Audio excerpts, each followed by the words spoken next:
গাঁৱৰ নিভাঁজ মৰম আপুনি দেখিছেনে? যি মৰমত কোনো স্বাৰ্থ নাই, যি মৰমত কোনো ভেজাল নাই, তেনেকুৱা মৰম আপুনি দেখিছেনে? এয়া চাওক শিৱসাগৰৰ দৃশ্য। শিৱসাগৰ সমষ্টিৰ বিধায়ক অখিল গগৈ ডাঙৰীয়াক কাষত পাই এগৰাকী মাতৃয়ে তেওঁ দুচকুৰে জাহিৰ কৰিছে অখিল গগৈৰ প্ৰতি থকা ভাল পোৱা।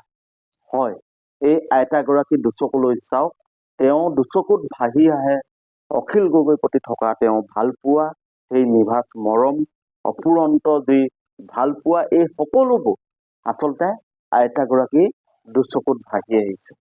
আৰু এয়া এগৰাকী মাতৃ হিচাপে এগৰাকী পুত্ৰ, যি পুত্ৰই অসমৰ বাবে সৰ্বোচ্চ ত্যাগ কৰিছে, সেই পুত্ৰগৰাকীৰ কাৰণে নিভাঁজ ভাল পোৱা।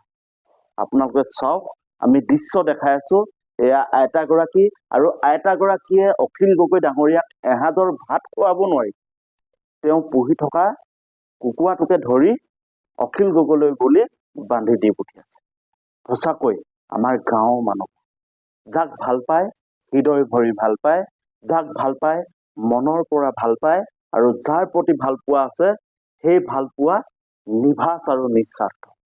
আজি অখিল গগৈ ডাঙৰীয়াই দেশৰ বাবে, জাতিৰ বাবে, অসমৰ বাবে যি ত্যাগ কৰিছে, যি ধৰণে যুঁজি আছে, জাতিটোক ৰক্ষা কৰিব লাগে, ফেচিবাদী শক্তিৰ পৰা জাতিটোক বচাব লাগে, সাম্প্ৰদায়িক শক্তিৰ পৰা জাতিটোক বচাব লাগে, আৰু জাতিটোক যি বনিয়াই গ্ৰাস কৰিছে, বহিৰাগতই গ্ৰাস কৰিছে, এই গ্ৰাসৰ পৰা যাতে অখিল গগৈ ডাঙৰীয়াই উদ্ধাৰ কৰিব পাৰে, তাৰ প্ৰতি ৰাইজৰ অফুৰন্ত বিশ্বাস আছে। আৰু সেই বিশ্বাসখিনি এই আইতাৰ দুচকুত ভাহি আহে। আমি আইতালৈ ধন্যবাদ জনাইছো। আপোনালোকে অসমৰ পুত্ৰ, আপোচবিহীন সাহসী অখিল গগৈক সদায় এইদৰে মৰম দি থাকক। আমি অখিল গগৈ ডাঙৰীয়াক লৈ সদায় গৌৰৱ কৰোঁ। তেওঁ জাতিৰ বাবে যি ত্যাগ, সৰ্বোচ্চ ত্যাগ কৰি আজি যি ধৰণে যোদ্ধা হিচাপে যুঁজি আছে, তাক লৈ আমি সদায় গৌৰৱান্বিত।